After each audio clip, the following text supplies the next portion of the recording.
बिस्मिल्लाहिर्रहमानिर्रहीम। अस्सलाम वालेकुम। प्रोग्राम के साथ में इफ्तार काज़मी और इमरान खान को चारों तरफ से घेर लिया गया और उन पर मुसलसल ना सिर्फ अटैक हो रहे हैं बल्कि उनकी कुछ बातें, उनके राज और न्याज रोज पब्लिक के सामने आ रहे हैं और एक के बाद एक आ रहे हैं, जिसका मतलब ये कि इमरान खान साहब की मुश्किलात बहुत ज़्यादा है और वो चारों तरफ से घिरे हुए हैं। खुद इमरान खान साहब ने जिन ताकतों से टक्कर ली या जिन ताकतों के इमा पर वो इक़्तिदार में आए थे और बाद में उन्हीं ताकतों को उन्होंने सरे बाजार रिसवा किया, उन्हें बदनाम किया। अब जाहिर है जैसी करनी वैसी भरनी। तो इमरान खान साहब को अब उन्होंने कई महाजों पर जो जंग खोली है उसका नतीजा ये है कि उनसे एक महाज भी नहीं संभल रहा।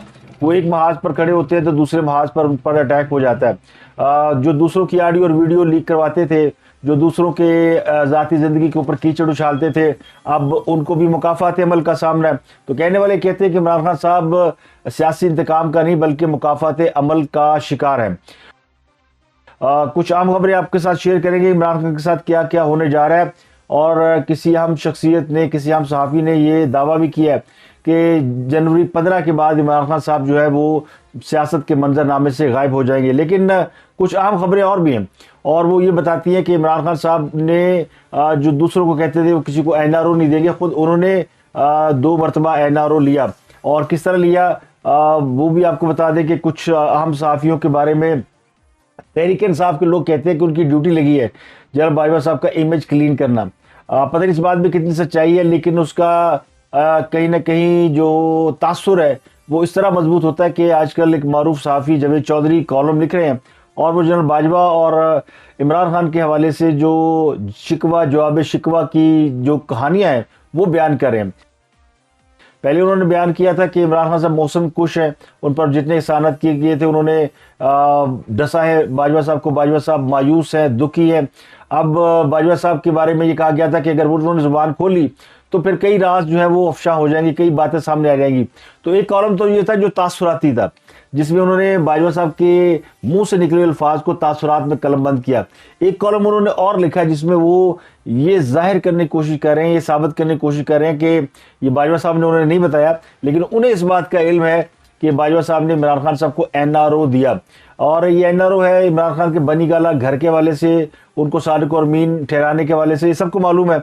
और वो कहते हैं ना कि अब जिस तरह इमरान खान के गंदे कपड़े उस वक्त की जो इस्टेब्लिशमेंट थी उसने धोए थे, अब इमरान खान के जो बदतरीन मुखालिफ हैं या जिनको अपना बदतरीन दुश्मन समझते जनरल बाजवा साहब, उनके जो गंदे कपड़े हैं वो भी कुछ लोग मिलकर धो रहे हैं और लॉन्ड्री खुल चुकी है। और जो कल तक ईमानदार थे, सादिक मीन थे, वो जो है वो नापाक हो चुके हैं, वो खाइन बददियानत साबित हो चुके हैं, वो झूठे हवाले देते हैं। एक और झूठे हवालों से मुझे याद आया कि हाँ साहब बार बार कहते हैं ना जब उनकी ऑडियो लीक्स आ रही हैं और उनकी जो वीडियो लीक्स के बारे में इतलात है कि वो भी आ रही हैं, तो वो कहते हैं कि दूसरों के ऐबों पर पर्दा डालना चाहिए, दूसरों के गुनाहों पर पर्दा डालना चाहिए, उन्हें छुपाना चाहिए।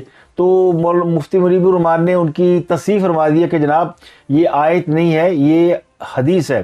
ट्विटर के ऊपर उन्होंने मैसेज दिया इमरान खान को कि आप जिसको आयत कहकर हवाला देते हैं वो दरअसल हदीस है जिसमें कहा गया कि दूसरे के गुनाहों पर पर्दा डाले। कुरान में जो ऐब और जो ऐब गोई होती है, जो किसी की बैक बाइटिंग होती है, उससे मना किया गया। तो बहरहाल ये एक ईमानी मसला है और ये मुफ्ती मुनीबुर रहमान साहब की दरोगबर गर्दन रावी वो ज़्यादा मोतबर आलिम दीन है, तो उन्होंने वजाहत की है। तो मैंने आपके सामने रख दी कि इमरान खान साहब किस तरह चीज़ों को गड़बड़ करते हैं। एक तरफ वो सैडिस्ट हैं और उनकी जो सेक्सुअल एंग्जाइटी है वो नज़र आती है, दूसरी तरफ वो उसी को इस्तेमाल करके खुद को जो है वो मदीना की रियासत का वाली करार देते हैं। और ये उससे बड़ी बददियानती है कि आप जो हैं अपने करैक्टर को छुपाकर आप एक मसनूई और जाली करैक्टर सामने रखकर खुद को पेश करने की कोशिश करते हैं कि जैसे आप बड़े सादिक व अमीन हैं और आप बड़े नेक आदमी हैं। तो ये आवाम को खुला धोखा देने के मुतरादिफ होता है और ये सबसे बड़ी बददियानती है। इसके अलावा ये मैं आपको बताऊंगा कि किस इमरान खान साहब को जो एनआरओ दिया गया था वो कब दिया गया था और कैसे दिया गया था, और इसमें जो असल कहानी है बुशरा बीबी के साथ शादी की वो भी उन्होंने इसका भी तज़किरा किया हुआ है। और इसके अलावा इमरान खान साहब के पास एक आखिरी कार्ड था कि उन्होंने कहा था कि मैं वो एक तकरीर करेंगे और उनके जो कौमी असम्बली के अरकान है वो सब मिलकर जाएंगे, कौमी असम्बली के स्पीकर के सामने इस्तीफा दे देंगे। तो वो भी कहानी खुलकर सामने आ गई कि अपने गिराते नशेबान पर बिजलियाँ। तहरीक इंसाफ के बहुत सारे MNA इस्तीफा देने को तैयार नहीं हैं। और आज एक वफद मिला था स्पीकर से, और इस वफद में की क़यादत शाह कुरैशी और पुलिस खटक को करना थी, लेकिन वो फिर उन्होंने मदद कर ली क्योंकि उन्हें पता था जवाब क्या होगा। स्पीकर के पास एक जवाब था इस्तीफे मंजूर ना करने का। उन्होंने बताया कि जनाब 22 अरकान असम्बली जो है वो उनसे रब्ता कर चुके हैं तहरीक इंसाफ के, और उनमें से 6 अरकान असम्बली ऐसे हैं जिन्होंने ये कहा कि उनके दस्तखत ही जाली हैं। इनमें से बहुत से लोग ऐसे हैं जिनमें जुबैदा जलाल, गुलाम बीबी परवाना, गुलाम मोहम्मद लाली, तालब नकई, उस तरह के बहुत से लोग हैं जिन्होंने कहा कि हमारे दस्तखत ही जाली है। कुछ लोग जाके स्पीकर कौमी असम्बली के जो हाजिरी रजिस्टर होता है उस पर हाजिरी लगा चुके हैं। तो ये इससे पहले खास सबको पता चल चुका था कि उनके जो अरकान असम्बली है वो आने को तैयार नहीं है। तकरीबन 38 अरकान असम्बली के बारे में ये गुमान है कि वो तैयार नहीं है और वो चाहते हैं कि वो कौमी असम्बली का हिस्सा रहें, उनके इस्तीफे मंजूर ना किए जाएंगे। तो स्पीकर ने यही आज जवाब बनाया, और ये बात शाह कुरैशी और पुलिस खटक को भी मालूम थी, इसलिए वो उन्होंने मुलाकात ही नहीं किया। अब वो इमरान खान से मिलने पहुंचे हुए हैं। एक इतला ये भी है कि स्पीकर के साथ मुलाकात में कोशिश की गई कि उनसे अलग से मुलाकात की जाए और बैकडोर रब्ते किए जाए, और उनसे इस बात की गारंटी हासिल की जाए कि जो अरकान असम्बली भी पार्लियामेंट का हिस्सा बने उनकी गिरफ्तारी से पहले स्पीकर से इजाज़त ली जाएगी, उनके खिलाफ मुकदमा जो है झूठे वो ख़त्म कराए जाएंगे। इनमें इमरान खान साहब का भी मुकदमा शामिल है। तो इमरान खान साहब के हवाले से आपको बता दूं कि उनके हवाले से एक आम सहाफ़ी ने दावा किया कि उनको 15 जनवरी के बाद साइडलाइन कर दिया जाएगा। 15 जनवरी को क्या होगा? 15 जनवरी की एक डेडलाइन दी गई जिसमें कहा गया कि पंजाब में परवेज़ साहब की हुकूमत ख़त्म हो जाएगी। अब ये कैसे ख़त्म हो जाएगी वल्लाहु आलम, लेकिन वो कहते हैं कि 11 जनवरी को जब कोर्ट में जाएंगे उससे पहले परवेज़ को एतमाद का वोट लेना है, उसमें वो नाकाम होंगे, और 11 जनवरी को जो कोर्ट के में केस लगा हुआ है उसमें भी कोई अहम फैसला सामने आ सकता है जिसके नतीजे में परवेज़ साहब की छुट्टी हो जाएगी। तो अब ये स्पेकुलेशन है, ये अंदाज़ा है, क्याफा है या कोई प्लानिंग है, लेकिन ये खबर मार्केट में मौजूद है कि परवेज़ साहब जो है वो पंजाब से फारिग होने वाले हैं, पंजाब में मुस्लिम लीग नून की हुकूमत दोबारा वापस आएगी। लेकिन इसी तरह एक और सहाफ़ी ने भी दावा कर दिया, वो ये कहते हैं कि जो टेक्नोक्रेट हुकूमत वाली बात है ना कहीं से लीक हुई है, और ये जहाँ से लीक हुई है अब वो वहाँ पर इस बात पर गौर किया जा रहा है कि क्या हमारे अंदर कोई ऐसा मौजूद है जो कि मालूमात को लीक कर रहा है, जो इमरान खान सबको खबरें पहुँचा रहा है। अब वो खबरें सच्ची है या झूठी है, लेकिन इमरान खान को किसी ने बताया कि टेक्नोक्रेट की हुकूमत आ रही है, तो बार बार डेमोक्रेट मुंह से निकल जाता है। तो टेक्नोक्रेट हुकूमत जो है उसके हवाले से जो इमरान खान को बताया गया है वो किसी ने उनको मिसलीड किया है, उनको गलत इन्फॉर्मेशन दी है, उसी की बुनियाद पर वो अब ये नहीं बात कर रहे हैं। और कुछ 3-4 रोज पहले इमरान खान साहब कह रहे थे कि एस्टेब्लिशमेंट जो है वो मार्च या अप्रैल में इलेक्शन कराने का सोच रही है, और कल सहाफ़ियों से मुलाकात में उन्होंने कह दिया कि उन्हें इलेक्शन होते हुए नजर ही नहीं आ रहे। तो इमरान खान साहब जो है वो इस वक्त यानी उस अंधे कुएं में गिरे हुए हैं जहां से उन्हें बचाने वाला कोई नहीं है, और जो उनकी मदद के लिए आता है या कुएं के बाहर खड़े होकर ये आवाज़ लगाता है उसी को वो अपना मसीहा समझ लेते हैं और उसी की बात पर वो यकीन कर लेते हैं। इमरान खान को इस गड्ढे में किसी ने नहीं गिराया, वो इस गड्ढे में खुद गिरे हैं। उनकी अपनी जो सियासी ज़िंदगी है या उनकी जो कलाबाजियाँ हैं जिनको वो अपने बड़े लीडर होने की निशानी करार दिया करते थे, यू टर्न लेना, वही उनके गले पड़ी हुई है। ये मैं आपको इसलिए बता रहा हूँ कि ये जो जावेद चौधरी ने कॉलम लिखा है उसमें उन्होंने बहुत अहम बातें लिखी है। कॉलम आपको पता है हमेशा लंबा होता है और पूरा कॉलम आपके साथ डिस्कस करना ज़रा मुश्किल होता है, लेकिन उन्होंने जो कॉलम का आगाज़ किया कि क्या जनरल बाजवा ने अपने दौर में किसी को NRO दिया, तो उन्होंने कहा जी हाँ, उन्होंने 2 बार NRO दिया था। यानी बाजवा साहब ने 2 बार NRO दिया है, इमरान खान साहब ने नहीं दिया। और बाजवा साहब ने किसको NRO दिया? पहला NRO उन्होंने इमरान खान को दिया, और दूसरा NRO इमरान खान के हुक्म पर आसिफ अली जरदारी साहब को दिया गया। ये 2017 में पहला NRO था और दूसरा 2021 में था। और पहला जो NRO इमरान खान को दिया गया था वो दिया गया था जो हनीफ अब्बासी ने उनके खिलाफ केस किया था कि उनकी जो ऑफशोर कंपनियां हैं और बनीगाला की जो 300 कनाल अराजी है उसकी मनी ट्रेल छुपाई गई थी, और इसमें 2 लोग कन्विक्ट हुए थे। 2 लोगों के खिलाफ मुकदमा था, एक इमरान खान और एक जहांगीर तरीन, जिनके ऊपर ये इल्ज़ाम था कि उन्होंने इनसाइड ट्रेडिंग की है स्टॉक एक्सचेंज में। और वो भी सादिक और मीर नहीं है, इन्हें डिस्क्वालीफाई किया जाए। तो उस वक्त चीफ जस्टिस ने साकिब निसार और आर्मी चीफ थे कमर जावेद बाजवा और जनरल फैज हमीद ISI में DGC थे, ये DG ISI नहीं थे बल्कि DGC थे। और चीफ जस्टिस ने अपनी सरबराही में 3 रुकनी बेंच बनाया और इसमें इमरान खान और जहांगीर तरीन फंस गए। और आपको याद होगा उस वक्त माइनस नवाज शरीफ, माइनस इमरान खान, चिराग सबके बुझेंगे हवा किसी की नहीं है, ये सब डायलॉग चला करते थे, ये सब बड़े मशहूर मुहावरे थे। तो इमरान खान साहब इसमें डिस्क्वालीफाई हो रहे थे। तो नवाज शरीफ पनामा केस में बेटे से ख्याली तरहान ना लेने पर जब नाअहल करार दिलाए गए या दिए गए, उसके बाद चॉइस कोई नहीं थी कि इमरान खान को बचाया जाए।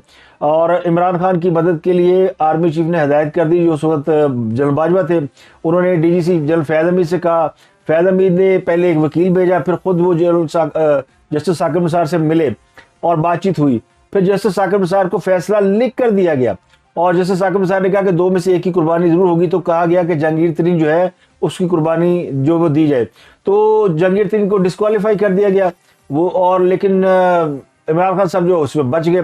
तो इमरान खान ने उस वक्त कहा कि जहांगीर तरीन को बचाना है। तो उस वक्त इमरान खान का ख्याल ये था कि जहांगीर तरीन को बचाया जाएगा, क्योंकि इमरान खान ने कहा था कि इसके बगैर मैं हुकूमत नहीं चला सकूंगा। लेकिन फरवरी 2018 में इमरान खान का बुशरा बीबी से निकाह हो गया और मार्च में इमरान खान की जनरल बाजवा से तीसरी मुलाकात हुई।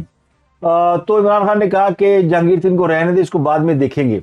तो जनरल ये जो बुशरा बीबी की का निकाह हुआ इमरान खान से, उसके बाद फिर इमरान खान के 2 करीबी साथियों की छुट्टी हुई, जिनमें ओन चौधरी और जहांगीर तरीन शामिल थे। जबकि जहांगीर तरीन ही बुशरा बीबी को उनसे मिलवाने वाले थे। जब वज़ीर को हलफ उठा रहे थे इमरान खान, तो उस वक्त बुशरा बीबी सफेद लिबास पहनकर सामने बैठी थी, क्योंकि इमरान खान को ये कहा गया था कि जहांगीर तरीन के ताल्लुकात हैं, बुशरा बीबी उनको जानती है और उनके जरिए जादू टोना बनी गाला में किया जा रहा है। उस वक्त आपको याद होगा कि शायद रेहाम खान उनकी अहलिया थी, तो वो ये गुफ्तगू शुरू होती थी कि बनी गाला में जादू टोना हो रहा है और बुशरा बीबी के जरिए आ रहा है। लेकिन बुशरा बीबी ने उन्हें यकीन दिला दिया कि वो जादू टोने पर यकीन नहीं रखती। और फिर उनकी जो मुलाकात हुई, उसके बाद जो कुछ हुआ वो रेस्ट ऑफ दी हिस्ट्री है। उनकी शादी हो गई। जब शादी हो गई तो जहांगीर तरीन साहब को रिलीफ देने से उन्होंने इनकार कर दिया, और ये जनरल बाजवा के लिए एक सरप्राइज था। और इमरान खान के पहले NRO के नतीजे में 2 सियासतदानों की जिंदगी तबाह हुई। एक जहांगीर तरीन थे और दूसरे हनीफ अब्बासी, जबकि ओन चौधरी को वहां से बनी गाला से छुट्टी हो गई। इसके बाद फिर उन्होंने बड़ी लंबी दास्तान लिखी है, लेकिन दूसरा NRO उन्होंने कहा कि आसिफ अली जरदारी के हवाले से, और ये कहा कि PDM को तोड़ा जाए। जब PDM बड़ी तगड़ी हो गई 2020 में, सितंबर 2020 में बनी थी PDM, तो उस वक्त इमरान खान इससे बड़े खाइफ थे और डर रहे थे और PDM को तोड़ना चाहते थे। फिर एक मीटिंग हुई जिसमें जनरल बाजवा, जनरल फैज हमीद भी शामिल थे, और कहा था कि इसको कैसे तोड़ा जाए। तो इसमें जनरल फैज हमीद ने सोल्यूशन दिया कि चूंकि आसिफ अली जरदारी के मुकदमात इस्लामाबाद में, अगर ये मुकदमात वापस कराची ट्रांसफर कर दें तो PDM टूट जाएगी और आप सेफ हो जाएंगे। तो उनके हुक्म पर फिर ये सारे मुकदमात कराची ट्रांसफर किए गए, यानी इमरान खान साहब ने कहा कि हाँ, आसिफ अली जरदारी को आप कराची शिफ्ट कर दें। तो यूं जो है वो आसिफ अली जरदारी को NRO मिला और 13 अप्रैल 2021 को PDM टूट गई थी, अलग हो गई थी। आपको याद होगा आसिफ अली जरदारी साहब और ANP दोनों अलग हो गए थे, और बहाना ये बनाया गया था कि जी वो साबिक वज़ीर शाह खान अब्बासी ने एक लेटर लिखा था और जिस बिलावल भुट्टो के नाम पर, और उसको बहाना बनाया गया जी हमारे चेयरमैन की इंसल्ट की गई है और हम यूं हैं रूअर, बड़े आके कमरुज़मा कायरा फलाना TV पे आके दे मार 4.5 बड़ी यानी बैशिंग होती थी अपने मुखालिफिन के ऊपर। लेकिन फिर इमरान खान साहब अपनी उससे बाज नहीं आए, और फिर उन्होंने बाद में फिर जो कुछ किया वो आपको पता है। फिर उसके बाद फिर दोबारा PDM को इकट्ठा होने का मौका मिला, ये कर दिया गया। तो ये 2 NRO का जिक्र उन्होंने किया। तो इमरान खान साहब की मैं बता रहा हूँ कि सिर्फ ऑडियो लीक नहीं हो रही, बल्कि इमरान खान का बहुत कुछ लीक हो रहा है, और हो सकता है कि कुछ ऐसा भी लीक हो रहा हो जो हमें ना पता हो, डर के मारे हो सकता है बहुत कुछ लीक हो रहा हो। तो ये सारी चीजें सामने आ रही है। 15 जनवरी के हवाले से मैंने आपको बता दिया है कि तीसरा काम जो है, यानी पहले 2 काम तो परवेज की हुकूमत का जाना, इमरान खान को साइलेंट करना, और तीसरा काम जो कहने वाले कहते हैं कि इमरान खान अगर 15 जनवरी के पास या जनवरी में गिरफ्तार हुए तो फिर ये 15 जनवरी के बाद और फरवरी से पहले नवाज शरीफ की वापसी हो सकती है। अब ये भी एक खबर है और ये भी कहा जाता है कि नवाज शरीफ की वापसी इमरान मशरूत की गई है। पता नहीं अब इसे कहना चाहिए कि कौन जीता है तेरी जुल्फ के सर होने तक। अगर इमरान खान साहब गिरफ्तार नहीं होते तो क्या नवाज शरीफ वापस नहीं आएंगे। लेकिन जो टेक्नोक्रेट हुकूमत की बात निकली है, ये कहीं ना कहीं तो बात हुई है और ये सिर्फ इमरान खान के लिए वो नहीं है खौफ का बाइस, ये बल्कि मौजूदा हुकूमत के लिए भी हो सकती है। लेकिन अगर मौजूदा हुकूमत और इस्टेब्लिशमेंट ने मिलकर ये प्लान किया है तो फिर जो है वो इसका मतलब है कि इमरान खान साहब लंबे अरसे के लिए उनकी छुट्टी होने जा रही है। तो अब तक के लिए इतना ही। आपसे मुलाकात होती है अगले व्लॉग में। अपना गिरदनवा के लोगों का बहुत ख्याल रखिएगा।